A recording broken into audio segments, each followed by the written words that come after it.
प्रदेश का बिकरू कांड आज भी लोगों की जेहन में रहता है। जिस तरह से 2 जुलाई 2020 की रात गोलियों की तड़तड़ाहट से बिकरू गांव गूंज उठा था, एक भयानक मंजर था वो काली रात जिसे कोई चाह कर भी नहीं भुला पाया।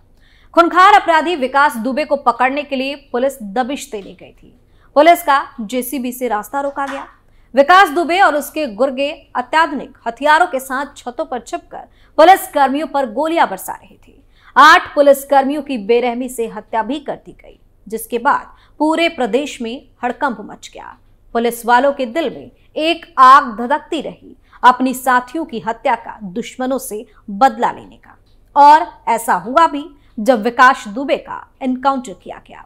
लेकिन एक बार फिर से यूपी में एक ऐसी घटना सामने आई जिसने सबको हिलाकर रख दिया है, क्योंकि फिर से बिकरू कांड को दोहराने की साजिश बदमाशों ने रची थी।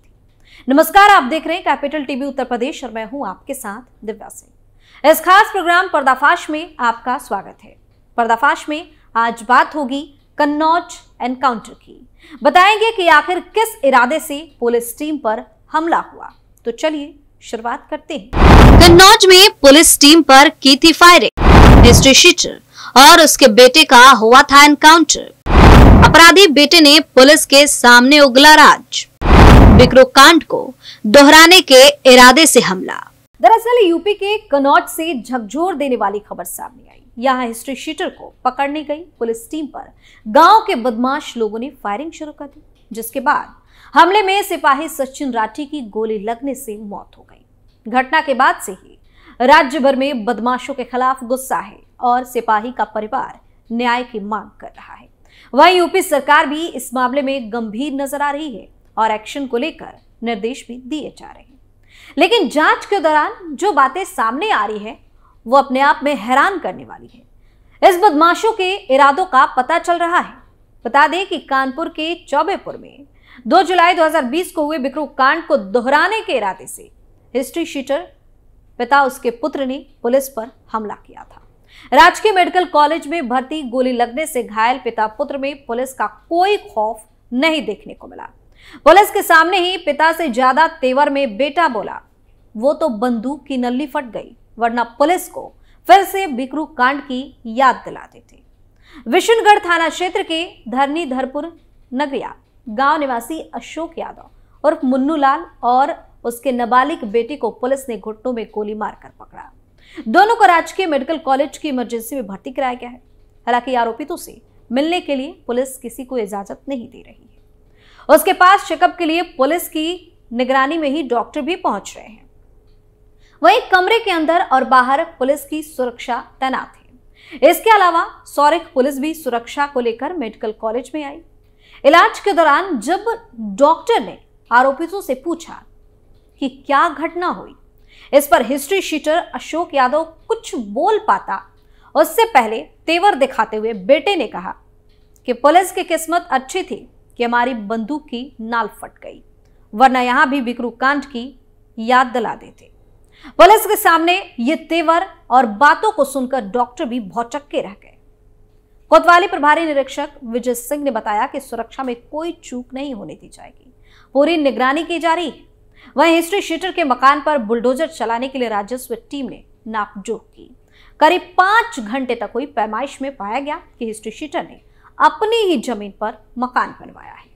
अगर आसपास चक्रोड, नाली या फिर सार्वजनिक जगह पर कब्जा कर मकान बनाया गया होता तो आसानी से बुलडोजर चलाकर उसे ध्वस्त किया जा सकता था। नापजोख में सामने आया कि गार्ड संख्या 586 पर अशोक कुमार यादव के नाम खतौनी में दर्ज खेत पर मकान का निर्माण कराया गया है। यह जमीन पैतृक है। इससे अब राजस्व टीम और पुलिस अधिकारी मकान ध्वस्त करने का आधार खोजने में जुट गए हैं। एसडीएम उमाकांत तिवारी ने बताया कि गांव धरनीधरपुर नगरिया में सरकारी जमीनों पर सर्वेक्षण का काम चल रहा है। अगर किसी ने सरकारी जमीन पर कब्जा किया है तो उसके खिलाफ कड़ी कार्रवाई की जाएगी। वहीं इस मामले में एक और जानकारी सामने आई। हिस्ट्री शीटर ने गांव के बाहर 3 बीघा खेत में 2 मंजिला मकान बना रखा है। गेट से लेकर चारों दीवारों में सीसीटीवी कैमरे लगे हुए हैं। रात को मकान के पास होने वाली गतिविधि को कैमरे से वह देख सके, इसके लिए हाई मास्ट लाइट भी लगा रखी है। और बताया तो ये भी जा रहा है कि घटना के दिन भी बदमाशों ने सीसीटीवी में देखकर इस पूरे वारदात को अंजाम दिया। राजनीति में हनक बनाने के लिए बदमाश ने अपनी पत्नी को ग्राम प्रधान भी बनाया। पुलिस के मुताबिक कि यह बदमाश करीब 24 साल से आपराधिक घटनाओं को अंजाम दे रहा है। इस दौरान इसने 10 से अधिक हत्या और हत्या के प्रयास को अंजाम दिया, जबकि इससे अधिक रंगदारी पुलिस के हथियार लूटने के मामले दर्ज है। इस बदमाश ने 1998 में एक सरकारी टीचर को गोली मार दी। वही मुकदमे की पैरवी करने पर टीचर के बड़े भाई को सरेआम गोलियों से छलनी कर दिया। इतना ही नहीं, इसके बाद 3 साधुओं की मर्डर का भी आरोप है। अब आपको बताते हैं कि कन्नौज एनकाउंटर की पूरी कहानी क्या है, कैसे ये सब कुछ हो गया। उत्तर प्रदेश के कन्नौज में हिस्ट्री शीटर को पकड़ने गई पुलिस टीम पर दबंगों ने हमला बोल दिया। दबंगों ने पुलिस पर सीधी फायरिंग झोंक दी। इस फायरिंग में सिपाही सचिन राठी को गोली लग गई। आनन फानन में उन्हें अस्पताल ले जाया गया, जहां इलाज के दौरान उन्होंने दम तोड़ दिया। सिपाही की मौत से उनके परिवार में कोहराम मच गया। वहीं इस वारदात से पुलिस महकमे में भी हड़कंप मचा हुआ है। हालांकि घटना के कुछ देर बाद ही पुलिस ने हिस्ट्री शीटर अशोक यादव और उसके बेटे को एनकाउंटर के बाद गिरफ्तार कर लिया। दोनों के पैर में गोली लगी है। वारदात को अंजाम देने के बाद ये दोनों भागने के फिराक में थे। बता दें कि मामला थाना विष्णुगढ़ क्षेत्र के ग्राम धरनी धीरपुर नगरिया का है, जहां शाम 5 बजे के करीब थानाध्यक्ष पारुल चौधरी पुलिस बल के साथ हिस्ट्री शीटर अशोक यादव और मुन्ना यादव के घर उसको गिरफ्तार करने पहुंचे थे। जैसे ही पुलिस के आने की भनक अशोक को लगी तो उसने पुलिस टीम पर ही फायरिंग शुरू कर दी। जब तक पुलिस कुछ समझ पाती, इस बीच सिपाही सचिन राठी की जांघ में गोली लग गई, जिसके बाद वह गिर पड़े। साथ ही मौजूद पुलिसकर्मियों ने घायल सिपाही सचिन को तुरंत ही अस्पताल पहुंचाया, जहां डॉक्टर ने उनकी नाजुक हालत को देखते हुए हायर सेंटर रेफर कर दिया। उधर घटना की सूचना मिलते ही पुलिस अधीक्षक अमित कुमार आनंद, अपर पुलिस अधीक्षक संसार Singh, CO city doctor Priyanka Vajpayee, zebra Mau कोतवाल जितेंद्र प्रताप सिंह सहित कई अधिकारी भारी पुलिस बल के साथ मौके पर पहुंच गए। उन्होंने हिस्ट्री शीटर अशोक यादव के मकान की घेराबंदी कर दी, लेकिन अंधेरे का फायदा उठाते हुए हिस्ट्री शीटर और उसका बेटा भागने की कोशिश करने लगा, जिस पर पुलिस ने उसको रोकना चाहा तो जवाब में उसने पुलिस टीम पर ही फायरिंग शुरू कर दी। जिसके बाद पुलिस ने भी जवाबी फायरिंग की तो दोनों के पैर में गोली लग गई। फिर दोनों को गिरफ्तार किया गया। वही मामले में पुलिस अधीक्षक अमित कुमार आनंद ने बताया कि एक अपराधी के विरुद्ध कोर्ट द्वारा गैर जमानती वारंट जारी हुआ था। उस पर हत्या, लूट, डकैती, गैंगस्टर एक्ट के 20 से अधिक मुकदमे दर्ज है। यह थाने का हिस्ट्री शीटर भी है और शाम में पुलिस की संयुक्त टीम उसकी गिरफ्तारी के लिए उसके घर पहुंची थी। लेकिन जब पुलिस उसके घर पहुंची तो उसने पुलिस टीम पर ही फायरिंग शुरू कर दी, जिसमें थाना विष्णुगढ़ के आरक्षी सचिन राठी के पैर में गोली लग गई। सचिन राठी को उपचार के लिए हायर सेंटर कानपुर भेजा गया।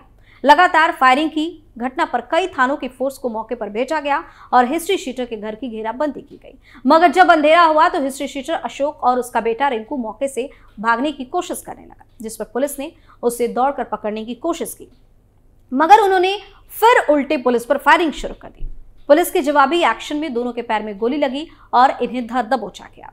अशोक और टिंकू की घर से पुलिस पर फायर कर रहे थे। उस वक्त अशोक की पत्नी भी घर में मौजूद थी। सभी पर कड़ी कार्रवाई की जा रही है। उनके पास से 2 तमंचे भी बरामद किए गए। घर की तलाशी में एक डबल बैरल राइफल भी बरामद हुई है। वहीं फिरोजाबाद से ट्रांसफर होने पर कन्नौज आए सीओ का चार्ज लेते ही सीओ सिटी ने पुलिसकर्मियों की तलाश लगा दी। उन्होंने रात्रि गश्त पर पुलिसकर्मियों को सतर्कता बरतने और चोरों और उपद्रवियों लोगों पर नजर रखने के निर्देश भी दिए और बिना नंबर वाहनों पर तुरंत कड़ी कार्रवाई करने का निर्देश भी दे दिया। बता दें कि इस घटना में शहीद हुए सिपाही सचिन का परिवार न्याय की गुहार लगा रहा है। सचिन की शादी तय हो गई थी और फरवरी में होनी थी, लेकिन जैसे ही ये खबर सामने आई पूरा परिवार रोने और बिलखने लगा। लोगों का मानना है कि सचिन को न्याय जरूर मिलेगा और इसकी शहादत का बदला योगी सरकार अपराधी के पैर में नहीं सीने में गोली मार कर लेगी। पर्दाफाश में फिलहाल के इतना ही। आप अपनी राय हमें कमेंट करके जरूर बताएं और देखते रहिए कैपिटल टीवी उत्तर प्रदेश। नमस्कार।